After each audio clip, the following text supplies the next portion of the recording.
चलिए, अनुतोष के आदेश अभिप्राप्त करने के लिए प्रक्रिया 19 से 29 तक दी गई है। मजिस्ट्रेट को आवेदन 12 बोलती है, कोई विधित व्यक्ति, संरक्षण अधिकारी, विधित व्यक्ति की ओर से कोई अन्य व्यक्ति। नंबर डालिए, नंबर 1 कोई विधित व्यक्ति, नंबर 2 संरक्षण अधिकारी, नंबर 3 विधित व्यक्ति की ओर से कोई अन्य व्यक्ति। ऐसा पूछा जाता है आवेदन कौन कर सकते हैं? 3 लोग आवेदन कर सकते हैं। इस अधिनियम के अधीन एक या अधिक अनुतोष प्राप्त करने के लिए मजिस्ट्रेट को आवेदन प्रस्तुत कर सकेंगे। किसको आवेदन? मजिस्ट्रेट को आवेदन कर सकेंगे 12 में। परंतु मजिस्ट्रेट ऐसे आवेदन पर कोई आदेश पारित करने के पहले नंबर 1 संरक्षण अधिकारी, नंबर 2 सेवा प्रदाता से उसके द्वारा प्राप्त किसी घरेलू हिंसा की रिपोर्ट प्राप्त पर विचार करेगा। ये लोग घरेलू हिंसा रिपोर्ट भी प्रस्तुत करेंगे। कौन कौन करेगा? संरक्षण अधिकारी करेगा, सेवा प्रदाता करेगा। दूसरा, उपधारा 1 के अधीन ईप्सिस किसी अनुतोष में वह अनुतोष भी सम्मिलित हो सकेगा जिसके लिए किसी प्रत्यार्थी द्वारा की गई घरेलू हिंसा के कार्यों द्वारा कारित की गई क्षतियों के लिए प्रतिकार, नुकसान के लिए बात संस्थित करने के लिए ऐसे व्यक्ति के अधिकार पर प्रतिकूल प्रभाव डाले बिना किसी प्रतिकर या नुकसान के संदाय के लिए कोई आदेश जारी किया गया है। प्रतिकर और नुकसान के संदाय के लिए कोई आदेश भी यहाँ पे हो सकेगा। परंतु जहाँ किसी न्यायालय द्वारा प्रतिकर या नुकसानी के रूप में किसी रकम के लिए विधित व्यक्ति के पक्ष में कोई डिक्री पारित की गई है, यदि इस अधिनियम के अधीन मजिस्ट्रेट द्वारा किए गए किसी आदेश के अनुसरण में कोई रकम संदत की गई है, मतलब अगर प्रतिकर आदेश दिया गया, प्रतिकर पे कर दिया गया है, यह संदेह है तो ऐसी डिक्री के अधीन संदेह रकम के विरुद्ध मुजरा होगी। अगर कोई पहले से राशि दे दी गई है तो मुजरा कर ली जाएगी, बाद में कंपनसेट किया जाएगा। तो और सिविल विज्ञान संहिता 1908 में या तत्समय प्रयुक्त किसी अन्य विधि में किसी बात के होते हुए भी वह डिक्री इस प्रकार मुजरा किए जाने के पश्चात अधिशेष रकम के लिए यदि कोई हो निष्पादित की जाएगी। तो शेष रकम के लिए डिक्री आपको दी जाएगी कि शेष रकम आप वसूल लें। उपधारा 1 के अधीन प्रत्येक आवेदन ऐसे प्रारूप में विशिष्ट हैं जो बहत की जाए था संभव उसके निकटतम रूप में अंतर्विष्ट होगा। तो यहाँ पर ध्यान दीजिएगा, ये चीज़ें अपन को ज़्यादा नहीं पढ़ना है। यहाँ पर बस ये दीजिएगा कि 3 लोग आवेदन करते हैं मजिस्ट्रेट को, 2 लोग यहाँ पे क्या करते हैं? घरेलू हिंसा रिपोर्ट बनाते हैं। और यहाँ पे चौथी क्लॉज है, चौथी क्लॉज पे भी आप इम्पोर्टेंट लिख लीजिए, 5वीं क्लॉज पे भी इम्पोर्टेंट लिख लीजिए। पहली क्लॉज पे इम्पोर्टेंट, दूसरी क्लॉज पे, चौथी और 5वीं पे इम्पोर्टेंट लिख लीजिए जहाँ ओटी बनते हैं। चौथी क्लॉज बोलती है मजिस्ट्रेट सुनवाई की पहली तारीख नियत करेगा जो न्यायालय द्वारा आवेदन प्राप्ति की तारीख से सामान्यतः 3 दिन से अधिक नहीं होगी। जैसे ही आप परिवाद करते हैं, मजिस्ट्रेट को आवेदन करते हैं घरेलू हिंसा का, तो अगले तीसरे दिन के अंदर ही वो आपकी हियरिंग रख देता है, ट्रायल शुरू कर देता है, सुनवाई शुरू कर देता है अगले 3 दिन में। 3 दिन से अधिक नहीं होगी, चौथा दिन नहीं होगा। मतलब दूसरे दिन भी आज आपने आवेदन कर लिया, आपको बुला लिया, परसों बुला ले 1-2 दिन से, लेकिन चौथे दिन नहीं होगी। 3 दिन के अंतर्गत ही वो क्या करेगा? सुनवाई करेगा, पहली तारीख नियत करेगा सुनवाई की। 5वां, मजिस्ट्रेट उपधारा 1 के अधीन दिए गए प्रत्येक आवेदन का प्रथम सुनवाई की तारीख से 60 दिन की अवधि के भीतर निपटारा करने का प्रयास करेगा। 3 दिन में तो ये सुनवाई रखेगा पहली, और निपटारा कितने दिन में करेगा मजिस्ट्रेट? 60 दिन के भीतर। ये आपको ध्यान देना, ओटी बनता है दोनों पे, बहुत इंपॉर्टेंट है, धुरंधर है। 13, सूचना की तामील। धारा 12 के अधीन नियत की गई सुनवाई की तारीख की सूचना मजिस्ट्रेट द्वारा संरक्षण अधिकारी को दी जाएगी जो प्रत्यार्थी पर और मजिस्ट्रेट द्वारा निर्देशित किसी अन्य व्यक्ति पर ऐसे साधनों द्वारा विहित की जाए उसकी प्राप्ति की तारीख से अधिकतम 2 दिन की अवधि के भीतर। कितने दिन? 2 दिन की अवधि के भीतर, या ऐसे अतिरिक्त उपयुक्त समय के भीतर जो मजिस्ट्रेट द्वारा निर्गत किया जाए तामील करवाएगा। तो देखिए, अब यहाँ पे सूचना दिया जाएगा, जैसे आवेदन मिलेगा तो सूचित किया जाएगा, संरक्षण अधिकारी को किया जाएगा, जो क्या करेगा? प्रत्यार्थी को 2 दिन के भीतर सूचित करेगा। कैसे? परिवादी तो है ही विधित व्यक्ति, अब जो अपराधी है उसको अपन को सूचित करना है, कोर्ट में हाजिर हो, अपना पक्ष रखो। तामील करवाएगा 2 दिन के भीतर कौन? संरक्षण अधिकारी। आगे बढ़ते हैं। संरक्षण अधिकारी द्वारा की गई सूचना की तामील की घोषणा ऐसे प्रारूप में जो बहत किया जाए इस बात का सबूत होगी कि ऐसी सूचना की तामील प्रत्यार्थी पर और मजिस्ट्रेट द्वारा निर्देशित किसी अन्य व्यक्ति पर कर दी गई है जब तक कि प्रतिकूल साबित नहीं कर दिया जाए। अब समन भेजा गया मान लीजिए, तो समन एक प्रति लौट के आ गई, पृष्ठांकित हो गया, तो तामील हो गई है, प्रॉपर प्रोसीजर से आपने कर दी तो तामील मान ली जाएगी। 14, परामर्श। मजिस्ट्रेट इस अधिनियम के अधीन कार्रवाइयों के किसी प्रक्रम पर प्रत्यर्थी या विथित व्यक्ति को अकेले या संयुक्ततः सेवा प्रदाता के किसी सदस्य से जो परामर्श में ऐसी अहर्ता या अनुभव रखता है जो विहित की जाए परामर्श लेने का निर्देश दे सकेगी। अब सर्विस प्रोवाइडर से परामर्श लेने की बात कर सकती है कि आप सर्विस प्रोवाइडर से परामर्श लीजिए जाइए। ये मजिस्ट्रेट का आदेश हो सकता है। जहां मजिस्ट्रेट ने उपधारा 1 के अधीन कोई निर्देश जारी किया है वहां वह मामले की सुनवाई का अगली तारीख 2 माह से अनधिक के लिए नियत करेगी। अब परामर्श देने की बात की गई है तो अगली सुनवाई 2 माह के अंतर्गत नियत करेगी। 2 माह से अधिक नहीं होना चाहिए। 2 माह के अंदर विद इन अगली हियरिंग हो। 15 कल्याण विशेषज्ञ की सहायता। इस अधिनियम के अधीन किन्हीं कार्रवाइयों में मजिस्ट्रेट अपने कृत्यों के निर्वहन में अपनी सहायता के प्रयोजन के लिए ऐसे व्यक्ति की अधिमानता किसी महिला की, चाहे वह विथित व्यक्ति की नातेदार हो या नहीं, जो वह ठीक समझे, जिसके अंतर्गत ऐसा व्यक्ति भी है जो परिवार कल्याण के संवर्धन में लगा हुआ है, सेवाएं प्राप्त कर सकेगा। तो यहाँ देखिए यहाँ पे सहायता ले सकते हैं, परिवार कल्याण विशेषज्ञों की सहायता ले सकते हैं मजिस्ट्रेट के द्वारा किए जाने पर। 16 कार्रवाइयों का बंद कमरे में किया जाना। 16 बोलती कार्रवाइयों का बंद कमरे में किया जाना। कैमरा ट्रायल होता है इसमें। यदि मजिस्ट्रेट ऐसा समझता है कि मामले की परिस्थितियों के कारण ऐसा आवश्यक है कि यदि कार्रवाइयों का कोई पक्षकार ऐसी वांछा करे तो वह इस अधिनियम के अधीन कार्रवाइयां बंद कमरे में संचालित कर सकेगा। अगर मजिस्ट्रेट को ऐसा लग रहा है तो बंद कमरे में कार्रवाइयां होंगी, आइदर नॉर्मल कार्रवाइयां होंगी। ये यहाँ पे ध्यान दीजिएगा 16 के अंतर्गत। 17 साझी गृहस्थी में निवास करने का अधिकार। तत्समय प्रद किसी अन्य विधि में अंतर्वृष्ट किसी बात के होते हुए भी घरेलू नातेदारी में प्रत्येक महिला को साझी गृहस्थी में निवास करने का अधिकार होगा, चाहे वह उसमें कोई अधिकार, हक या फायदाप्रद रखती हो या ना रखती हो। ये जरूरी नहीं है कि आपके नाम मकान हो तो ही रहें आप। साझी गृहस्थी, आपकी शादी होके गई है तो आपको परिवार के साथ रहना ही है ससुराल में, चाहे वो किसी के भी नाम हो, ससुर के नाम हो तो भी चलेगा, पति के नाम हो तो भी चलेगा। साझी गृहस्थी विधि द्वारा स्थापित प्रक्रिया के अनुसरण में के सिवाय कोई विथित व्यक्ति प्रत्यर्थी द्वारा किसी साझी गृहस्थी या उसके किसी भाग से बेदखल या वर्जित नहीं किया जाएगा, हटाया नहीं जाएगा, बेदखल नहीं किया जाएगा साझी गृहस्थी से ऐसी महिला को। 18 संरक्षण आदेश। मजिस्ट्रेट कौन जारी करता है संरक्षण आदेश? देखो जितने भी आदेश हैं यहाँ पे आप आंखें बंद करके आंसर लगाइएगा। जितने भी आदेश हैं डोमेस्टिक वायलेंस में सब मजिस्ट्रेट जारी करते हैं। आदेश पावर है किसको? संरक्षण अधिकारी आदेश नहीं करता, मजिस्ट्रेट ही करते हैं यहाँ पे। ठीक है, तो मजिस्ट्रेट चाहे संरक्षण आदेश हो, प्रतिकर आदेश हो, निवास आदेश हो, कोई भी आदेश है इस एक्ट के अंतर्गत वो सब जारी करता मजिस्ट्रेट। आंखें बंद करके मजिस्ट्रेट पर टिक लगाना, आपका क्वेश्चन गलत नहीं होगा। मजिस्ट्रेट देखिए, कल मैंने एक टेस्ट दिया है सागर विश्वविद्यालय का, पीएचडी का टेस्ट था मेरा, और डॉक्टरेट करना चाहता हूँ मैं लॉ में। तो उसमें एक बेसिक क्वेश्चन आया था, कार्लिल कार्बोलिक वाला केस पूछा गया, संपत्ति का अधिकार किस संशोधन द्वारा हटाया गया ये पूछा गया, और कुछ इंटरनेशनल लॉ और जूरिस्प्रूडेंस के क्वेश्चन भी थे। मतलब ऐसे क्वेश्चन थे जिनको बेसिकली हम लोग थोड़ा बहुत बता देते हैं, जैसे भगवान दास गिरधारी लाल वाला केस है, टेलीफोन से संविदा, ये कॉन्टैक्ट है। मतलब इसी तरह आपको थोड़ा यहाँ पे ध्यान देना है। जैसे इंडियन पिनल कोड से संबंधित कोई केस है कि आपसे पूछा गया कि बताइए निम्नलिखित में से श्यामा नासा से संबंधित मामला कौन सा है? वीरेंद्र कुमार घोष, महबूब शाह है। तो इस तरह के कुछ पैटर्न के क्वेश्चन आजकल आने लगे हैं कि मतलब जो बेसिकली अपन को देखने को मिलते हैं कि बार बार पूछे जाते हैं।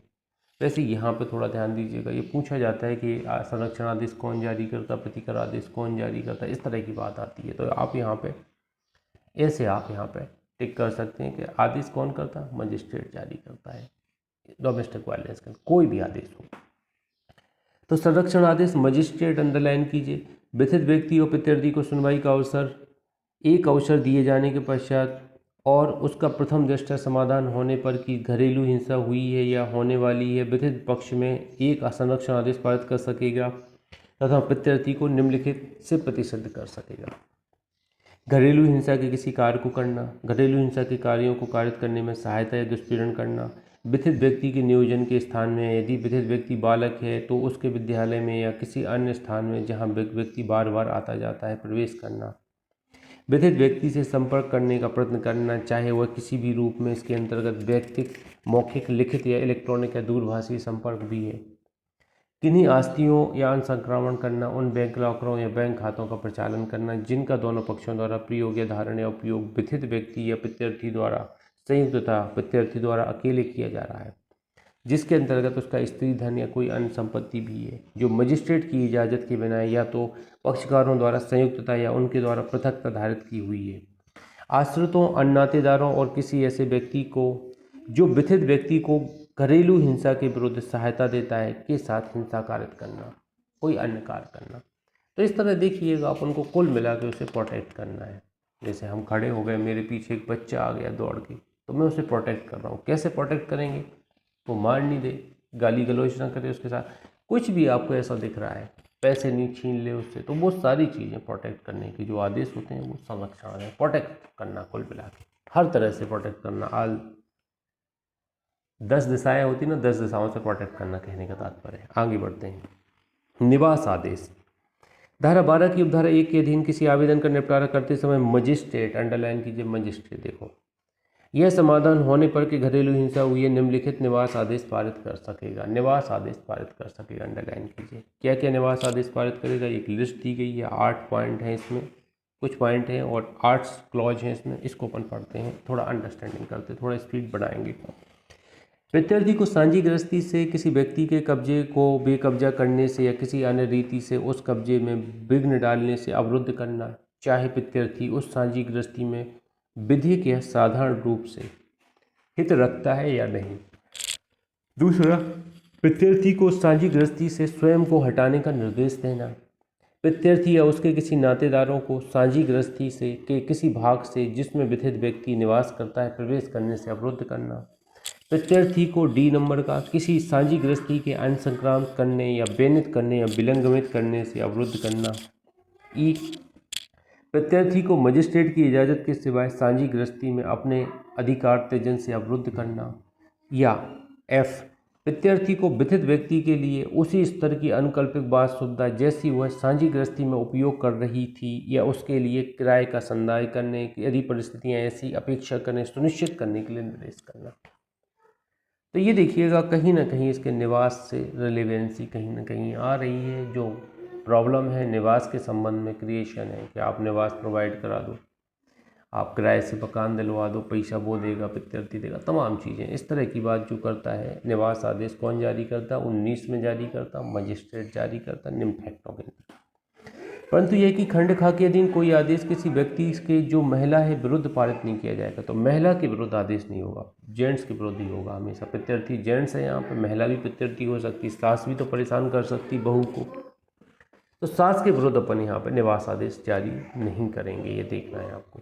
सब क्लॉज 2, मजिस्ट्रेट विथित व्यक्ति या ऐसे विथित व्यक्ति की किसी संतान की सुरक्षा के लिए संरक्षण देने या सुरक्षा की व्यवस्था करने के लिए कोई अतिरिक्त शर्त अधिरोपित कर सकेगा या कोई अन्य निर्देश पारित कर सकेगा जो वह उपयुक्त रूप से आवश्यक समझे। तो अन्य शर्तें लगा सकता है संतान की सुरक्षा के लिए, अन्य शर्तें। तीसरा, मजिस्ट्रेट घरेलू हिंसा किए जाने का निवारण करने के लिए प्रत्यर्थी को उससे एक बंद पत्र प्रतिभूओं सहित या उसके बिना निष्पादित करने की अपेक्षा कर सकता है। बंद पत्र लिख सकता है प्रतिभू सहित या रहित।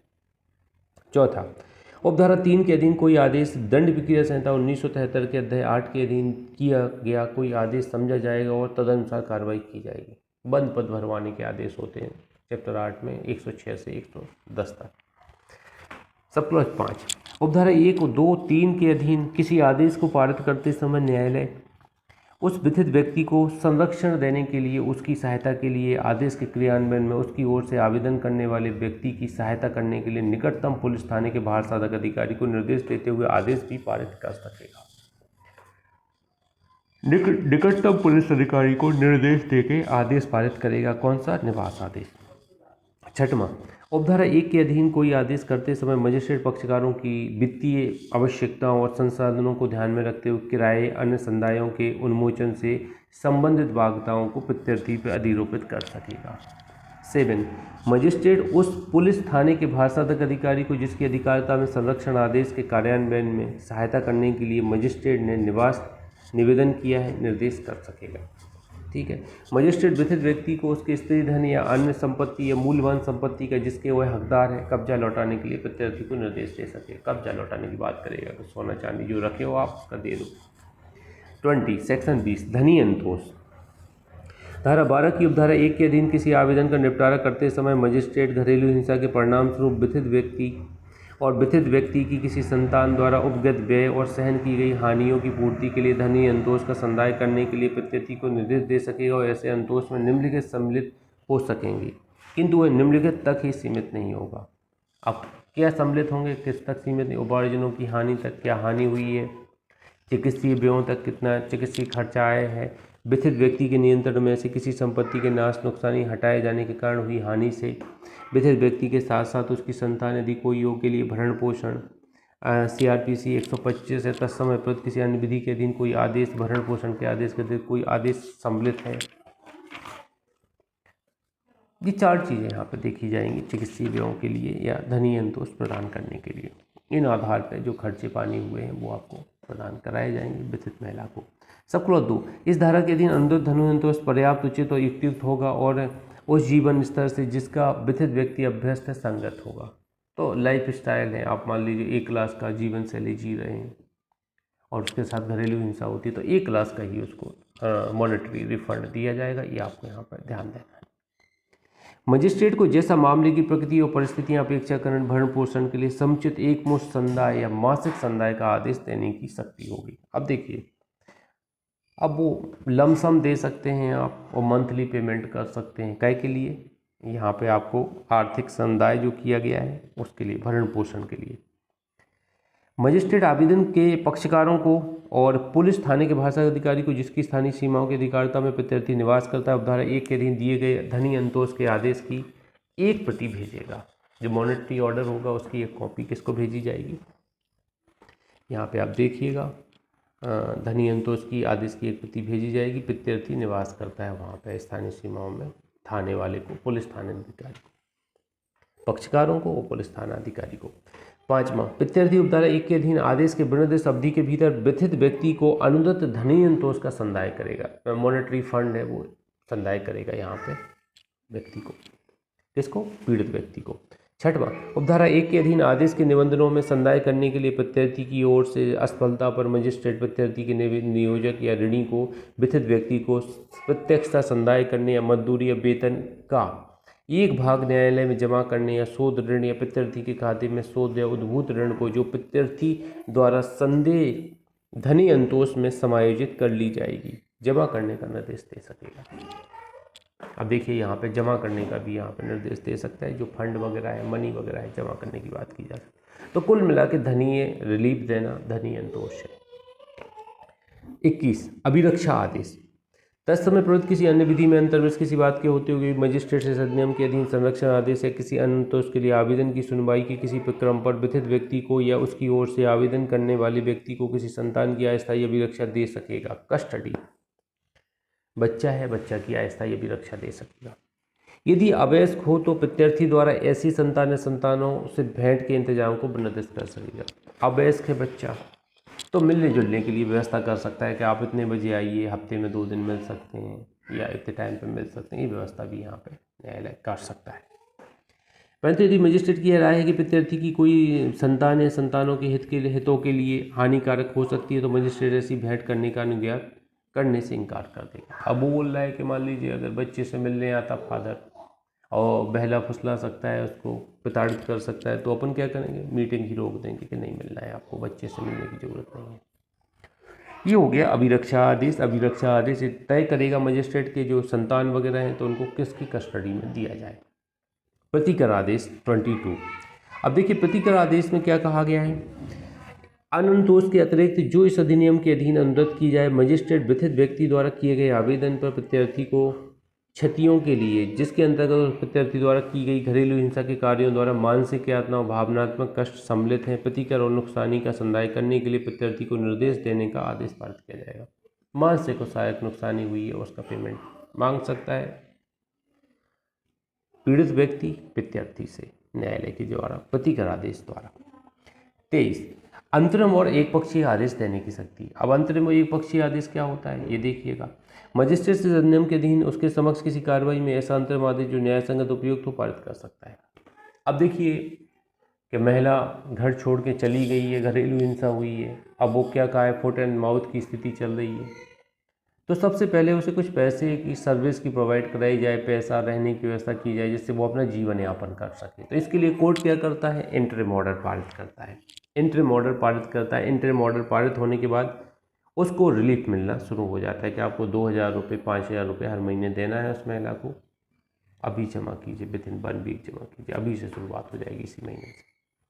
तो ये चीज़ें यहाँ 1 तारीख से देना है, तो ये चीज़ें यहाँ पे अंतरिम एक पक्षीय आदेश के तौर में होती है, तो इसे हम अंतरिम आदेश बोल देते हैं। सब क्लॉज 2, यदि मजिस्ट्रेट का यह समाधान हो जाता है कि प्रथमतः दृष्टया उसने कोई आवेदन यह प्रकट करता है कि प्रत्यार्थी घरेलू हिंसा का कोई कार्य कर रहा है या उसने किया है, यह संभाव्य है कि प्रत्यार्थी घरेलू हिंसा का कोई कार्य कर रहा है, तो वह विथित व्यक्ति के ऐसे प्रारूप में जो विहित किया जाए शपथ पत्र के आधार पर यथास्थिति धारा 18, 19, 20, 21, 22 के अधीन प्रत्यार्थी के विरुद्ध एक पक्षीय आदेश दे सकता है। प्रथम दृष्टया लग रहा है मजिस्ट्रेट को कि नहीं, मामला देखने से लग रहा है कि महिला की स्थिति बहुत डरी हुई है और मनोविकृत हो गई है महिला, इस तरह की स्थिति है। प्रथम दृष्टया ही देखने को लग रहा है, एक पक्षीय एक्स पार्टी आदेश करो। एक्स पार्टी आदेश जो भी उसको उपचार देना है इनमें से कोई भी आदेश कर सकता है, 18, 19, 20, 21, 22 का कोई भी आदेश सडनली कर सकता है। इसको एक्स पार्टी मतलब एक्स पार्टी में दूसरे व्यक्ति को नहीं सुनते अपन लोग, एक व्यक्ति को सुन के ही डिसीजन दे देते हैं। दूसरा व्यक्ति एब्सेंट रहता है तो पहले व्यक्ति के पक्ष में ही डिसीजन देते थे, एक्स पार्टी होता है। आप सब लोग जानते हैं, कोई बड़ी बात नहीं है। 24, न्यायालय द्वारा आदेश की प्रतियों का निःशुल्क दिया जाना। अब देखिए न्यायालय क्या करेगा, इसको भी पढ़ते हैं अपन। मजिस्ट्रेट सभी मामलों में जहां उसने इस अधिनियम के अधीन कोई आदेश पारित किया है वहां वह यह आदेश देगा कि ऐसे आदेश की एक प्रति निःशुल्क किसको, आवेदन के पक्षकारों को, दूसरा नंबर 1 डालिएगा, आवेदन के पक्षकारों को, नंबर 2 और उस पुलिस थाने के भाषाधक पुलिस अधिकारी को जिसके अधिकारता में मजिस्ट्रेट के पास पहुंच की गई है, नंबर 3 न्यायालय की अधिकारता में स्थानीय सीमाओं के भीतर अवस्थित सेवा प्रदाता को, नंबर 4 यदि किसी सेवा प्रदाता ने किसी घरेलू घटना की रिपोर्ट को रजिस्ट्रीकृत किया है तो उस सेवा प्रदाता को दी जाए। 4 लोगों को निःशुल्क प्रतियां दी जाएंगी। आगे बढ़ते हैं। 25, आदेशों की अवधि और उनमें परिवर्तन। धारा 18 के अधीन किया गया संरक्षण आदेश विथित व्यक्ति द्वारा निर्मोचन के लिए आवेदन किए जाने तक प्रवृत्त रहेगा। जब तक उसको निर्मुक्त नहीं किया जाता जब तक संरक्षण आदेश प्रवृत्त रहेगा। यदि मजिस्ट्रेट का विथित व्यक्ति या प्रत्यार्थी से किसी आवेदन की प्राप्ति पर समाधान हो जाता है कि इस अधिनियम के अधीन किए गए किसी आदेश में परिस्थितियों में परिवर्तन के कारण परिवर्तन, उपांतरण या प्रतिसंहरण अपेक्षित है, तो वह लेखबद्ध किए जाने वाले कारणों से ऐसा आदेश जो वह समुचित समझे पारित कर सकेगा। लेखबद्ध किए जाने वाले लिखित कारण लिखेगा फिर आदेश देगा, मतलब आपको रीजन लिखना पड़ेगा आदेश देते समय। सेक्शन 26, अन्य वादों और विधिक कार्रवाइयों में अंतोष। थोड़ा और बचा है, जुड़े रहिएगा, कमी बचा है, बस 1 पेज और पढ़ना है मुश्किल से। अन्य वादों और विधिक कार्रवाइयों में अंतोष। धारा 18, 19, 20, 21, 22 के अधीन उपलब्ध कोई अंतोष किसी सिविल न्यायालय, कुटुंब न्यायालय, किसी दंड न्यायालय, अंडरलाइन कीजिए, सिविल न्यायालय, कुटुंब न्यायालय, दंड न्यायालय, तीनों के समक्ष किसी विथित व्यक्ति और प्रत्यार्थी को प्रभावित करने वाली किसी विधिक कार्रवाई में भी, चाहे ऐसी कार्रवाई इस अधिनियम के प्रारंभ से पूर्व या उसके पश्चात आरंभ की गई है, मांगा जा सकेगा। अब देखिए यहाँ पे कितना पति ने एक गलती कर दी ना, एक थप्पड़ मार दिया, इतना भुगतना पड़ रहा है उसको। अब ये करें चाहे सिविल न्यायालय में भी जाओ, कुटुंब न्यायालय में जाओ, दंड न्यायालय में जाओ, उतने भी आप कंपनसेशन मांगो। 498A लगा दो, क्रिमिनल प्रोसीजर। यहाँ पे डोमेस्टिक वायलेंस एक्ट का आवेदन लगा मजिस्ट्रेट को, और यहाँ कुटुंब फैमिली कोर्ट में लगा दो आवेदन। तो ये थोड़ा ये ऐसी चीज़ें हैं कि मतलब अब तो अनसर्टेन है। 125 भी लगा दो आप CRPC के अंदर। अब कुछ भी इतनी कार्रवाई है कि अंतोष आप 10 जगह से मांग सकते हैं महिलाएँ तो। और बेचारे पुरुष के लिए तो कहीं से अंतोष देने की बात ही नहीं है। यहाँ पे पुरुष भी तो प्रताड़ित हो सकता है आज के समय में। जब भारत की राष्ट्रपति महिलाएं बनती हैं तो सोचिए प्रथम पुरुष क्या करते होंगे। प्रथम पुरुष तो छोटे पद पे होंगे, सबसे बड़ा पद तो राष्ट्रपति का ही है। मान लीजिए राष्ट्रपति महिला है तो उसका हस्बैंड तो कुछ नहीं, सब महिलाओं के विरुद्ध अपराध है। तो एक तरफा अपराध है, तो ये ठीक भी है। देखो इसलिए ठीक है, कैसे पुरुष समाज में संचरण करने का पुरुष को ज़्यादा व्यापक अधिकार दिया गया है, महिलाओं के साथ रिस्ट्रिक्शन बहुत लगा दिए जाते हैं। ऐसी स्थितियों में महिलाओं के साथ इस तरह के शोषण होते रहते हैं, उनको टॉर्चर किया जाता है, परेशान किया जाता है, वो सहती रहती इन चीज़ों को। इस तरह के अधिकार आ जाएंगे तो उनके मौलिक अधिकारों का, ह्यूमन राइट्स का प्रोटेक्शन उनका भी हो सकेगा। इस पर्पज़ से एक्ट बनाने का मेन पर्पज़ यही रहा होगा। और एक अच्छा एक्ट है, मैं तो कहता हूँ बहुत बढ़िया एक्ट है। इससे क्या होता है जी, हिंसा वाली घटनाएं खासतौर से पति पत्नी के बीच में तो नहीं होती हैं, साफ सुथरा समाज का माहौल देखने को मिलता है। सबको दो उपधारा 1 में निर्दिष्ट कोई अंतोष किसी अन्य अंतोष के अतिरिक्त और उसके साथ साथ किसी जिसकी विधित व्यक्ति किसी सिविल दंड न्यायालय के समक्ष ऐसे बाद विधिक कार्रवाई वांछा करे मांगा जा सकेगा। तीसरा, यदि इस अधिनियम के अधीन किसी कार्रवाई से भिन्न किसी कार्रवाइयों में विधित व्यक्ति द्वारा कोई अंतोष अभिप्राप्त कर लिया गया है तो वह ऐसे अंतोष को अनुरक्त करने वाले मजिस्ट्रेट को सूचित करने के लिए बाध्य होगी। तो अन्य मजिस्ट्रेट को सूचित करेगी इस तरह का अंतोष में मिल गया है। कैसे आगे जो अंतोष मिलेगा उसको रिड्यूस करके मिलेगा ना। जैसे मान लीजिए डोमेस्टिक वायलेंस के अंतर्गत आपको 50,000 रुपये लमसम राशि मिल गई है अंतोष के तौर पर, आपने दांडिक कोर्ट में लगाया, वहाँ प्रतिकर मांगा, आपने 125 में आवेदन लगाया, प्रतिकर मांगा, वहाँ भी आपने मेंटेनेंस मांगा, तो वहाँ आपको 2 लाख रुपए दिए गए। तो 2 लाख रुपए दिए जाएंगे तो आपको पहले 50,000 रिड्यूस कर दिए जाएंगे ना, 1.5 लाख दे दिए जाएंगे। 50 तो मिल ही चुके आपको। डबल नहीं होगी कि आपने मेरे पापा से पैसे ले लिए कि भैया सम्राट सामान लेके आए 100 रुपये का, फिर मेरी बाइक से भी 100 रुपये ले गए और फिर मुझसे भी 100 रुपये ले गए। अब ऐसा हो सकता है कि सम्राट आपके यहाँ से सामान लेके आए 500 का और हमारे पापा ने 100 रुपये दिए, ठीक है, तो हमसे ले जाओ कुछ, तो हम आपको 500 रुपये देंगे तो 400 रुपये हम दे देंगे, तो टोटल 500 हो जाएंगे। 100 तो पापा दे ही चुके हैं। तो वही चीज़ यहाँ पे अप्लाई होती है। मैं आपको बता दूँ कंपनसेशन में। सब लोग सेक्शन 27 पे आ जाते हैं। अधिकारता यथास्थिति प्रथम वर्ग न्यायिक मजिस्ट्रेट महानगर मजिस्ट्रेट का न्यायालय जिसकी स्थानीय सीमाओं के भीतर विधित व्यक्ति स्थायी रूप से या अस्थायी रूप से निवास करता है, कारोबार करता नियोजित है। प्रत्यर्थी निवास करता है, कारोबार करता नियोजित है, हेतु उद्भूत होता है। मतलब 3 चीज़ें, या तो विधित व्यक्ति निवास करता है, प्रत्यर्थी या अपराधी निवास करता है, या काज ऑफ एक्शन क्रिएट होता है। तो जेएमएफसी और एमएम जिसके लोकल जुरिसडिक्शन में होता है। इस अधिनियम के अधीन कोई संरक्षण आदेश और अन्य आदेश अनुरक्त करने और इस अधिनियम के अधीन अपराधों का विचारण करने के लिए सक्षम न्यायालय होगा। तो यहाँ पे उसको सक्षम न्यायालय माना जाएगा। अपराधों का विचारण करने के लिए क्या माना जाएगा? सक्षम न्यायालय माना जाएगा। सब क्लॉज 2, इस अधिनियम के अधीन किया गया कोई आदेश समस्त भारत में प्रवर्तनीय नहीं होगा। आईएमपी लगाइए इसमें। अगर कोई आदेश कर देता है जेएमएफसी तो वो कहाँ पर एप्लीकेबल होगा? क्या पूरे भारत में होगा प्रवृत्त, क्या उसी लोकल जुरिसडिक्शन में होगा? संपूर्ण भारत में प्रवृत्त होगा। इसको आप अंडरलाइन कीजिए, इम्पोर्टेंट लगा दीजिए। जेएमएफसी एमएम तो आपको पता ही है। 28 प्रक्रिया, इस अधिनियम में अन्यथा उपबंधित के समय धारा 12, 18, 19, 20 तथा 21, 22, 23 के अधीन सभी कार्रवाइयों, धारा 31 के अधीन अपराध दंड प्रक्रिया संहिता 1973 के उपबंधों द्वारा शासित होंगे। तो 1973 के जितने उपबंध हैं इनके द्वारा सभी कार्रवाइयाँ की जाएंगी, अपराध वगैरह हैं उनको दंडित किया जाएगा। दूसरा, उपधारा 1 की कोई बात धारा 12 के अधीन, धारा 12 के अधीन या धारा 23(2) के अधीन किसी आवेदन के निपटारे के लिए अपनी स्वयं की प्रक्रिया विकृत करने से न्यायालय को निवारित नहीं करेगी। न्यायालय को निवारित नहीं करेगी स्वयं की प्रक्रिया विनियमित करने। तो न्यायालय अपनी स्वयं की प्रक्रिया भी रेगुलेट यहाँ पे कर सकता है, ये आपको यहाँ ध्यान देना है। सेक्शन 29, उस तारीख से जिसको मजिस्ट्रेट द्वारा किए गए आदेश की यथास्थिति विधित व्यक्ति या प्रत्यर्थी पर जिस पर की पश्चातवर्ती हो तामील की जाती है 30 दिनों के भीतर सेशन न्यायालय में कोई अपील हो सकेगी। तो अब देखिए जेएमएफसी एमएम के आदेश के विरुद्ध अपील कहाँ होगी? सेशन न्यायालय में होगी। कितने दिन में होगी? 30 दिन के अंतर्गत अपील होगी। ये भी आपको यहाँ पे ध्यान देना है। एक चैप्टर और है, अपन को पूरा कंटिन्यू फिनिश करना है, फिर गैप करेंगे, फिर जीएस पढ़ेंगे, 1-2 टॉपिक जितना पॉसिबल हो पाएगा। चैप्टर 5 में आ जाते प्रकीर्ण में 30 से 37 तक, मात्र 5-6 धाराएं पढ़ना है इसमें। देखिए, संरक्षण अधिकारी सेवा प्रदाताओं के सदस्यों का लोक सेवक होना। संरक्षण अधिकारी सेवा प्रदाताओं के सदस्य जब भी इस अधिनियम के उपबंधों में किसी उपबंध का अधीन बनाए गए नियमों आदेशों के अनुसरण में कोई कार्य कर रहे हैं, उनका कार्य करना तात्पर्य तो तब यह समझा जाएगा कि भारतीय दंड संहिता की धारा 21 के अर्थांतर्गत लोक सेवक है। तो धारा 21 के अंतर्गत उन्हें लोक सेवक समझा जाएगा। 21 के अंतर्गत लोक सेवक समझा जाएगा। 31, अब देखिए दंड के संबंध में अगर आपसे बात करें तो 2 धाराएं यहाँ दंड के संबंध में बताती हैं अपन को, ध्यान दीजिएगा आप। 31 एंड 33 2 धाराएं यहाँ दंड के बारे में बताती हैं। ये इंपॉर्टेंट है, आपको ध्यान देना है। अब दंड कितना है? दोनों में एक जैसा दंड है। 1 वर्ष का कारावास, 20,000 रुपये जुर्माना, या दोनों 1 वर्ष का कारावास या 20,000 रुपये जुर्माना, या दोनों में एक जैसा है। दोनों धाराओं में है क्या? यहाँ पे 31 संरक्षण आदेश का भंग बताती है और 33 बताती है क्या, संरक्षण अधिकारी द्वारा कर्तव्य का निर्वहन न करने के लिए शास्ति। संरक्षण अधिकारी द्वारा क्या है, कर्तव्य उल्लंघन।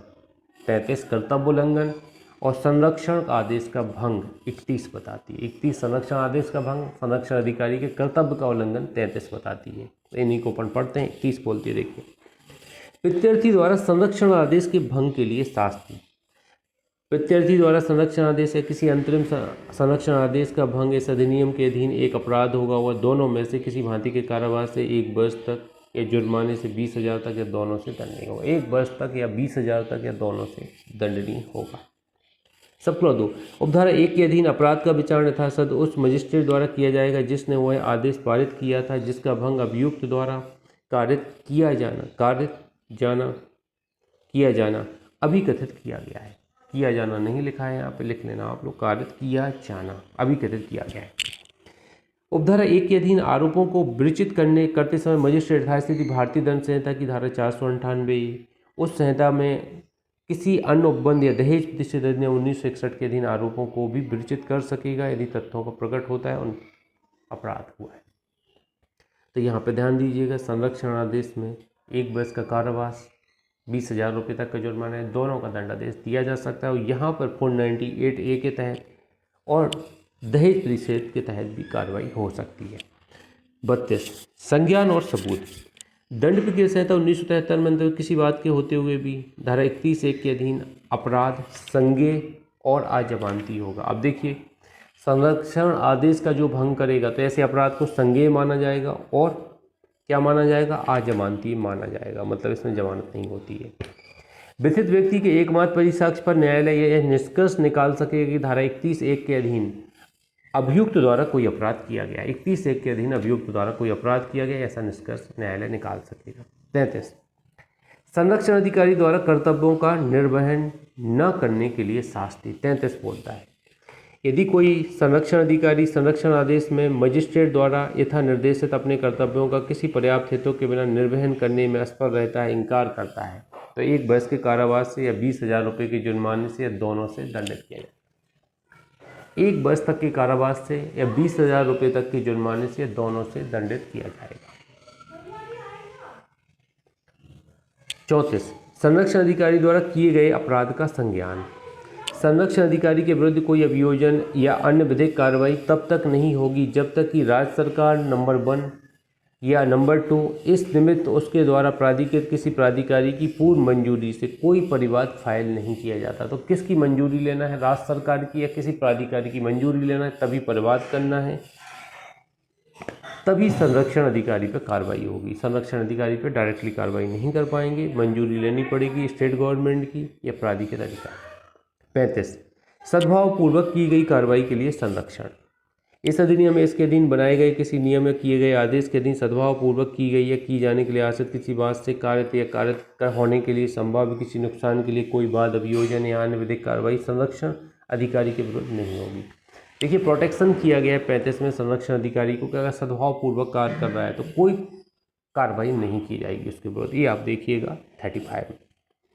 36 अधिनियम का किसी अन्य विधि के अल्पीकरण में न होना। इस अधिनियम के उपबंध तत्समय प्रति किसी अन्य विधि के उपबंधों के अतिरिक्त होंगे और न कि उनके अल्पीकरण में होंगे। अतिरिक्त माने जाएंगे, मतलब दूसरे अधिनियम अपनी जगह चलेंगे, ये अपनी जगह होंगे, तो उसके अंतर्गत भी कार्रवाई होगी इसके अंतर्गत। यहाँ पे आपने देखा ना, हम लोगों ने देखा कि आप सिविल कार्रवाई कर दो, कुटुंब न्यायालय में कार्रवाई कर दो, दांडिक कार्रवाई कर दो, डोमेस्टिक में कार्रवाई कर दो, सब जगह कार्रवाई कर सकते हैं आप इसमें।